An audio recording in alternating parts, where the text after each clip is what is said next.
नया साल आते ही लोगों की मुश्किलें तब बढ़ी जब अचानक ट्रांसपोर्टर्स हड़ताल पर चले गए और पेट्रोल पंप्स में तेल खत्म हो गया। इसके पीछे की हकीकत क्या है? नया कानून जिसे लोगों ने नाम दिया है हिट एंड रन लॉ, क्या ये वाकई में ही एक काला कानून है? आज के इस स्पेशल वीडियो में जानेंगे कि क्या है इस कानून की डिटेल, इस कानून को लागू करने के कारण, ट्रांसपोर्टर्स के दृष्टिकोण से क्यों यह एक काला कानून है और सरकार की माने तो क्या है इस कानून की ज़रूरत और क्या बदलाव लेकर आएगा ये कानून, और अंत में इस कानून पर क्या है सुझाव। तो बने रहिए हमारे साथ और इस डिस्कशन को हम आगे शुरू करते हैं। सबसे पहले क्या है हिट एंड रन लॉ? भारतीय न्याय संहिता के सेक्शन 104 के क्लॉज 2 के मुताबिक अगर ड्राइवर के लापरवाही से गाड़ी चलाने से किसी रास्ते पर चलती व्यक्ति को टक्कर हो और ड्राइवर उसे मेडिकल मदद दिलाने की बजाय वहां से भाग जाए तो उस ड्राइवर को 10 साल तक की जेल या और 7 लाख तक का जुर्माना होगा। यही है नया हिट एंड रन लॉ। अब समझते हैं कानून को लागू करने के कारण। पहला, इस कानून को लागू करने से पहले ड्राइवर्स को सजा 2 साल या जुर्माना होता था या नहीं ये तय नहीं था। यह बेलेबल था, यानी ड्राइवर जमानत पाकर बाहर आ सकता था, इसलिए बदलाव की जरूरत थी।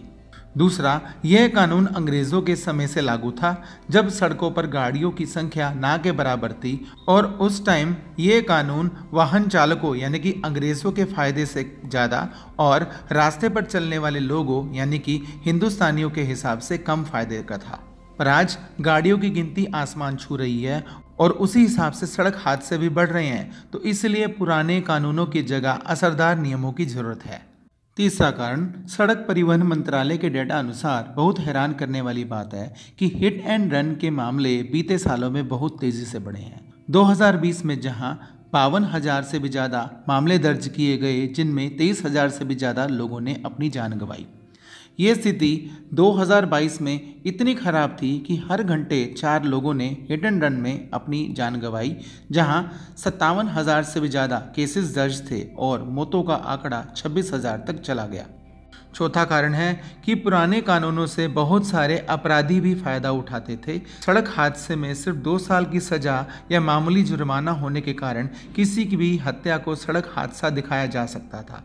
तो सरकार की सोच थी कि इस कमजोर कड़ी को भी हटाया जाए। आखिर में बात यह भी है कि यह कानून सिर्फ ट्रक या बस ड्राइवर्स पर ही लागू नहीं होता, ये सभी 2, 3 या 4 व्हीलर्स के ड्राइवर्स पर भी एप्लीकेबल है। डियर लिसनर्स, अगर अब तक आपको ये वीडियो इन्फॉर्मेटिव या अवेयरिंग लग रहा है तो कमेंट बॉक्स में इन्फॉर्मेटिव या अवेयरिंग टाइप करें।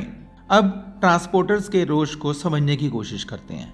किसी भी सड़क हादसे में आमतौर पर दोष ट्रक ड्राइवर या बस ड्राइवर का ही माना जाता है। पुराने कमज़ोर कानून होने की वजह से लोगों की सोच थी कि ट्रक ड्राइवर्स ही दोषी हैं, इसलिए उन्हें पीटे जाने की बातें भी आम थी। कई बार तो उन्हें जान से भी मार दिया जाता था, इसलिए कई ड्राइवर्स दुर्घटना स्थल से भाग जाते थे। पर आज ड्राइवर्स के लिए मुसीबत दोनों तरफ है।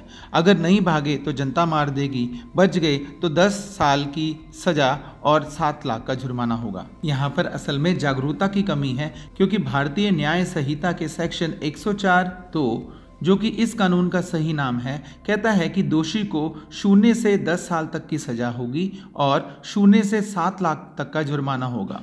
और यह सरासर नासमझी है कि हर दोषी को 10 साल तक की सजा होगी और 7 लाख तक का जुर्माना होगा। इसके अलावा ये कानून ये भी कहता है कि अगर ड्राइवर क्षतिग्रस्त इंसान को अस्पताल भर्ती कराता है और खुद पुलिस के पास सरेंडर करता है, साथ के साथ ड्राइवर ने शराब नहीं पी, पिछला उसका ट्रैक रिकॉर्ड अच्छा है, तो सज़ा कम या ना के बराबर भी होने की बात है। सबसे अच्छी बात यह है कि ये कानून ड्राइवर्स की सुरक्षा करता है, क्योंकि अगर जनता ड्राइवर के साथ मारपीट करती है या उसे मार दिया जाता है तो जनता द्वारा मारे जाना, जिसे मॉब लिंचिंग भी कहा जाता है, इसकी सज़ा फांसी है। तो डियर लिसनर्स, ज़रूरत है पूरी बात जानना और उसे लोगों तक पहुंचाना। अक्सर लोग आधी अधूरी बात सुनकर गलतफहमी का शिकार हो जाते हैं। अब आखिर में इस कानून संबंधी कुछ सुझाव। पहला, सरकार को 7 लाख के जुर्माने की रकम को घटाने की जरूरत है, क्योंकि अक्सर ड्राइवर्स 15 या 20 हज़ार तनख्वाह पर काम करते हैं, तो ऐसी स्थिति में जुर्माना उनके लिए अदा कर पाना मुश्किल है। दूसरा कि अगर ड्राइवर पर सजा साबित होती है और वो जेल चला जाता है तो उसके परिवार का उसके पीछे क्या होगा। वीडियो खत्म करने से पहले डियर लिसनर्स, आपकी इस नए कानून पर क्या राय है हमें कमेंट बॉक्स में बताना मत भूलें। और यदि आपको ये वीडियो अवेयरिंग लगता है तो वीडियो को लाइक करें और अपने फ्रेंड्स के साथ शेयर भी करें। फिर मिलेंगे अगले इन्फॉर्मेटिव कंटेंट के साथ। Bye bye.